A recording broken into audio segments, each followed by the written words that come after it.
Body parts. They've been selling body parts. That's old. That's not new. That's why black people don't like to go to hospitals. They go to get their toes clipped, their fingernails clipped, and they wake up and their foot's gone.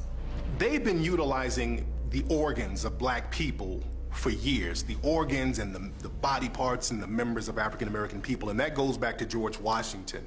There's a long-time myth that George Washington had wooden teeth. We've heard that myth growing up in school. The reality is George Washington did not have wooden teeth because common sense will tell you you can't put wood in your mouth, it gets wet, and wet wood is useless. What George Washington did, he had the teeth of his African slaves yanked out of their mouths, and he made dentures out of these teeth. And they're on display. His dentures are on display at museums right now. And that just goes to show the history of African people having our bodies mutilated and our members disfigured and mutilated for the betterment and benefit of the dominant society. In America, at least 2,500 black people go missing every year. At least. Never to be found again, not killed enough, you just don't find them again. Why doesn't that number ever go down? How can you constantly have the same amount of people? Are you trying to say the same killers go out and murder the same amount of people every year? No. Somebody is taking black people off the street. There's been stories on this. Kidnapped by the government, kidnapped by organ traffickers. Drive-by shootings is organ stealing. I'm worth $50 million and I need a kidney. And you know, kidneys are pretty sensitive. You gotta find somebody who really got the kidney that matches yours. You think I'm gonna wait till somebody die for me to get one? If I don't get one soon, I'm gonna die. So guess what I'm gonna do? I'm gonna pay somebody to go research people. Okay, let's go look at all the black organ donors. Let's look at all the black people who got organ donor on their driver's license, which is why I'm not a friend of that. I say, if you wanna donate your organs, put it in your will. Say that if I die, this can go to my family, my relatives, my friends, or whomever. But when you put it on your license, I believe you make yourself a public target. And so what did they find? We got a guy in Los Angeles. He has the same blood type as you, same kidney type as you likely. He healthy though, he ain't likely to die no time soon. He don't know you, so he ain't gonna give you no organ for free. So guess what we're gonna do? We're gonna arrange a murder that makes it look like he was in a car accident. We're gonna arrange a murder that makes it look like he committed suicide. So the next thing you know, you coming out the gas station, boom, you get hit by a Mack truck, you dead, gone. You get taken to the funeral home, your family come to the funeral, they don't know that before your body got laid to rest, a little hole was poked and they pulled your kidney out. A lot of people don't know, when you get arrested or even when you get convicted, a lot of times law enforcement or police will swab your mouth for DNA. And now they have your DNA record on file, they have your genetic information on file. And you have to understand, with law enforcement, a lot of times they'll sell your information to tabloids and, like, especially celebrities, they sell their information to tabloids and magazines and news outlets all the time. So it's not a stretch to believe that they won't use your DNA or your genetic information for nefarious reasons. You, my son, cops come by and inform me you just been shot dead. You don't have jurisdiction over that body. That's the coroner. You can't get that body till the coroner release you. So we'll get released, we go down and pick it up, and I see all these cuts and these stitches. I just thought they was doing a routine investigation, following the family. I didn't know they took your organs. I'm under all this stress, my son is dead. Now you buried now, I can't dig you up because the court got to have permission. Most of those cases is organ stealing. It's been known for a long time, even back in slavery times, that black organs were considered superior genetically to other folks' organs. For example, whenever there's a transplant, okay, especially when rich folks get heart transplant, liver transplant, kidney transplant, they like white, they like black organs. We had a famous case in Pennsylvania, Governor Casey, who was one of the most racist governors who ever lived back in the late 80s, early 90s. He had a heart transplant.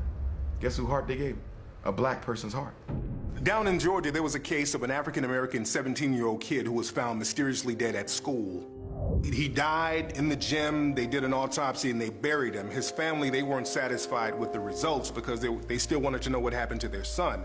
They had the body exhumed, found out that His organs were missing and his body was stuffed with newspapers, and people are still trying to find answers. The officials down there in Georgia, they act like they don't know what's going on. There was another case out here in California. A young African-American man was found dead in Death Valley in the desert. All of his organs were missing. His liver, heart, lungs, kidneys, all gone. There's a case in the UK recently. A Somalian girl was brought over there for organ harvesting. They found out that they were going to harvest her organs and they stopped that. There was another case in Asian couples. They went over to Africa. They adopted a black girl. 2 weeks later, she was dead. So these cases of organ harvesting are just going on all over the world, and people are being real quiet about it. The Rodney King riots. The cops arrested 18,213 black folks. They couldn't account for 10,000 of them. That's what happened in New Orleans. Remember when you saw those helicopters? They were picking up all them black babies and taking them up in the helicopter. And my husband and I sit there and said, we wouldn't have sent our son with them. I don't care who they was. We'd all died in the water together. We wouldn't have sent our baby up there. And they never got a bunch of those children back, as we all know. Organ harvesting in Africa, it's a business. In fact, they've set up so many sophisticated places around the so-called third world where there are nations like France, England, New Zealand, Israel. All these places now are looking in the impoverished areas because mostly in these impoverished areas like Brazil, places in South Africa, right here on this continent, wherever there's poverty, there's crime. And wherever there's crime, you know there's a lot of deaths and there's a lot of shooting. They are killing black people for their organs. Think about it. Organs are the only commodity that people must have to live that you cannot buy in a store. So if I am sick and I need a heart, I can't buy that. And we know all the problems with the fake hearts, that they can give a pacemaker to a bad heart. But what about when the heart needs to be replaced? You gotta find a match, and it ain't none on the donor list, and I'm worth $50 million, and I could care less about black people anyway? Guess what? Somebody gonna get shot in a drive-by. Switch over to Haiti. Jean Bellerive, at the time, he was the prime minister at the time when Haiti was hit with that earthquake that killed over 130,000 brothers and sisters down there in that island. They had a report on CNN with Jean Bellerive, and he said specifically that there was organ harvesting and child kidnapping going on. And we have already reports of a lot of trafficking, even of organ trafficking. Of organ trafficking? Yeah. Now, already. of the victims of the earthquake? Yeah. So, do you know that for sure? Yeah, I know that for sure, and it was discussed in Montreal during the conference. If you live in Los Angeles and you want to adopt a black child, why not get one from Los Angeles? You have every age, every skin color, every hair type, whatever you want, it's here. Because black kids are not being adopted by black people. But instead, you want to go all the way to Ethiopia and get one. You want to go all the way to Haiti and get one after the earthquake. You want to go all the way to the Middle East and get one. And East Africa and a Middle Eastern country, I believe, are the two top countries for international adoption. Why? Because they have poor supervision and tracking processes. Once you get a baby from Ethiopia, and as we know, Ethiopia is one of the poorest countries on the continent.